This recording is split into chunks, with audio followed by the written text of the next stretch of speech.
তো ভাই তোমরা দেখতেছো, তোমরা তো জানোই আজকে ভূমিকম্প হয়েছে। এই দেখো আমাদের বিল্ডিংয়ে কি অবস্থা, একটু সোজা ভাঙে গেছে মানে, আর এই অবস্থা হয়েছে। আর আমি এই জায়গায় দাঁড়াইছিলাম, দেখো কত টুকরা ভাঙছে, এই যে এখান থেকে কি হাল না। তারপর আবার ওই যে 3 তলায়ও খারাপ অবস্থা দেখছো। বাকি কোনো ক্ষয়ক্ষতি হয় নাই। ওই যে আমার সাইকেল নিচে, এই যে সব অবস্থা।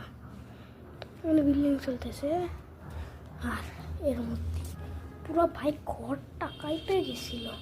এই যে এই তালাটা, এই যে এই তালাটা এমনি এমনি নড়তেছিল অনেক জোরে জোরে, মানে বিল্ডিং ভাঙিয়ে যাওয়ার মতন অবস্থা। ভাগ্য হলো কী দিয়ে যেন বানানো, প্রোটেক্টর না কী জিনিস যেন বানানো, ওইটার জন্য ভাঙে নাই। তাহলে আমরা রেখে দেই।